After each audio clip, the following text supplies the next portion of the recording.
Welcome to Prove It. I'm Megan O'Connor. And I'm Mary Cummings. This is the podcast for people who know that they were meant for more, but just don't know how to achieve it. Every week, we bring you real conversations, proven strategies, and that kick in the ass you didn't know you needed to become the person you really want to be. Think about the last time you just sat in silence and took time to think. When do you think that was? The thought of you just saying that kind of gives me a little anxiety. I mean, your brain spins fast all the time.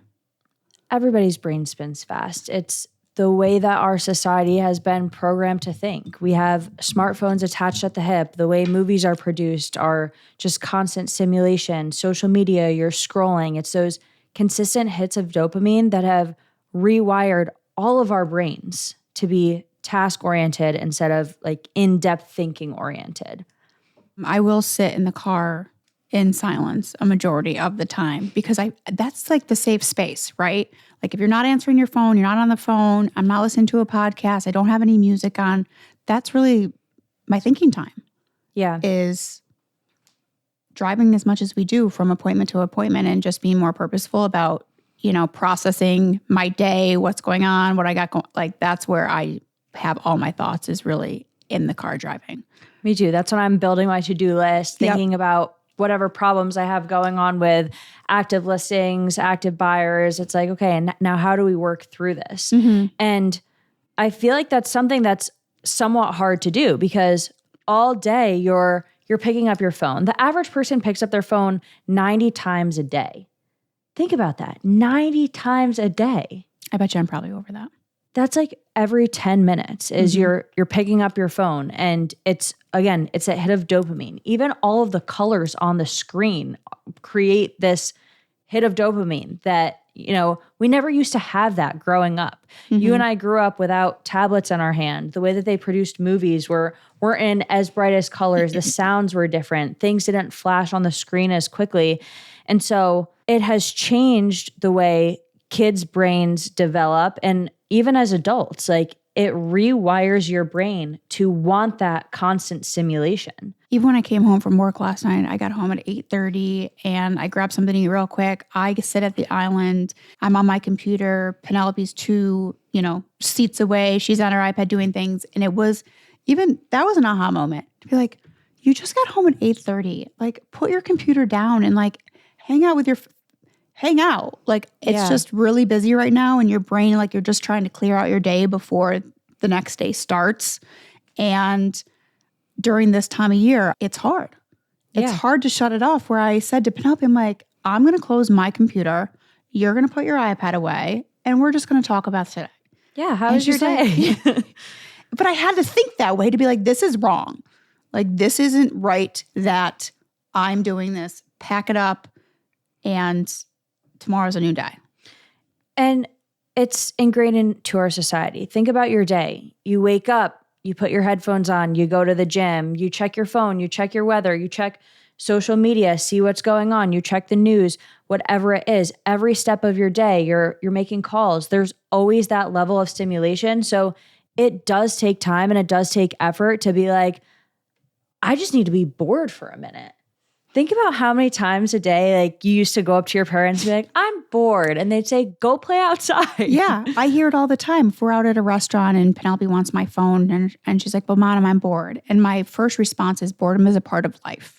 Like we have to learn how to be bored. And especially at this generation where you always have that stimulation where it's like, well, let's talk. We try and bring games to, dinners and have things that are more interactive than the kids being like, I'm just going to sit here and be on my phone, because that's how your brain automatically goes these days. I want my phone to not be bored and not sit here with you people and have to talk to you. Yeah, I want to talk about the boredom aspect a little bit more, because when you're bored, that is the time where new ideas are created, deep thinking happens, problem solving happens, and you're actually able to work through problems that you may have in your life, have in your job. You should be bored. Where do you think the best inventions came from? Because somebody was trying to create something and did something on accident. Like when I was younger, my brother and I had an invention binder because We didn't have iPads. We had to go outside and build things with sticks. And I have that. I will say some of my best work has been done in my creative, like you're right, your creative brain just thinks and processes. And I know that even in business, when I am working on an idea, boredom is where it all comes in. And bike rides. I remember going on a bike ride and it was like a 20-mile bike ride around Screw Lake. I'll fucking never do that again. But I was almost going to die. But I didn't bring music or anything because I needed to be just in my thoughts for that long period of time. And I figured out how my wedding was going to be visualized. Like I was really purposeful about what that was all going to look like. And that came together on that bike ride. And also business. I made some business decisions on that because it was, 3 hours to myself. And it made me realize that I needed to do it more and more. And we forget how much we can accomplish when you're just sitting there in your thoughts and not being distracted by everything that comes at you in life. Yeah, because in today's world, we do everything we can to avoid boredom. But if you can't sit and do a task for 10 minutes, an hour, whatever it is, you're never going to be able to build something tangible, whether that's making decisions or whether that's building a business. And I think it's really important for people to realize that that space where you are bored, that is where you win. Mm-hmm. So for boredom, I do feel like when you sit in, like I said before, like a lot of great business ideas and things in my personal life have come between I'm going to go for a run, I'm going to go for a bike ride. And then the result of that it's really powerful. So blocking out the time for yourself and not listening to music and not having the things that are distracted around you, it's a time block. Yeah. And it can be an hour a week. And it really turns into a competitive advantage because that's where you get that deep work done. That's where you get those tasks done that you've been avoiding. And I love the visual of, you see it on social media. There's two screens next to one another. One of the screens has what your day would look like when somebody is on their phone all the time. They wake up, the first thing that they do is check social media. They're scrolling throughout their day. They don't go to the gym. They have leftovers for lunch. It reminds me of our trailer for our podcast. Mm-hmm. And the other screen is somebody who gets up, they put their sneakers on, they make a healthy breakfast, they go out to the gym. It really does change your life living in a space of not having consistent stimulation. And so you have to be intentional in creating this throughout your day. So like you said, time block it, create boredom on purpose. And the next step in that is during that time block, put your phone on do not disturb. Do one task. Time block, okay, I want to do this one task or I want to solve this one problem in this time. What is that going to be? And do work through it. Do only that. No multitasking, no picking up your phone, no notifications. This goes back to control because what you're describing is hard.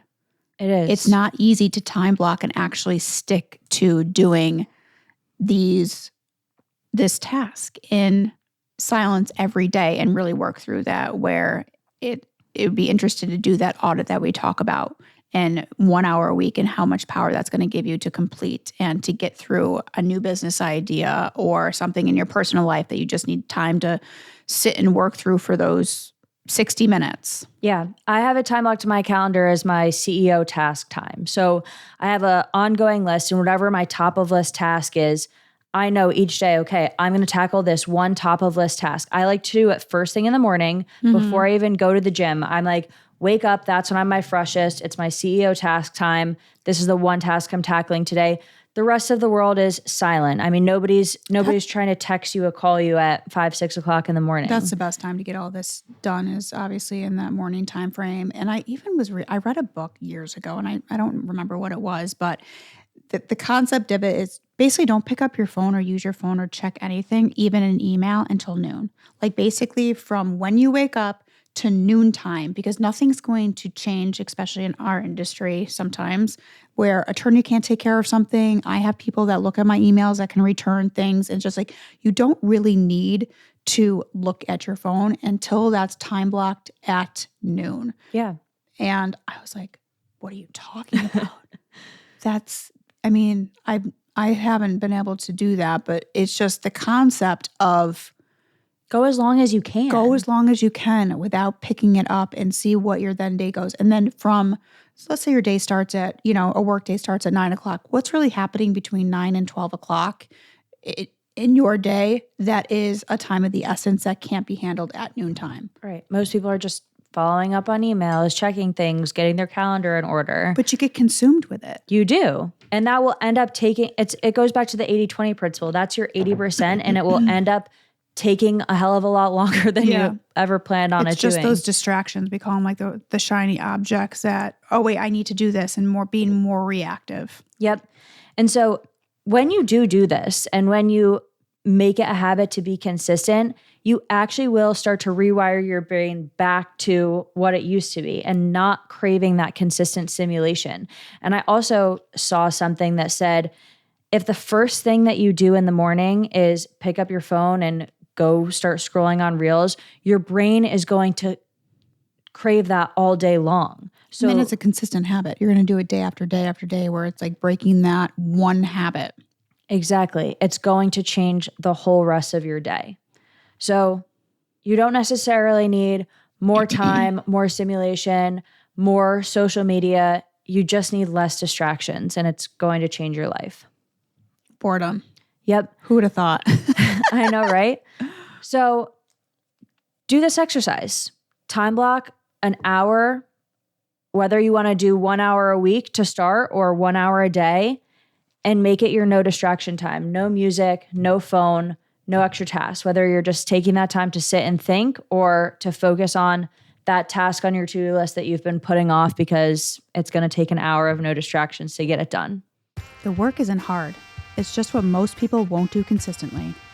If you're ready to master your mindset through small, intentional shifts, keep tuning in. And if you've ever considered how real estate could evolve your financial future, it's time to have a conversation, because you know you were meant for more. Now prove it.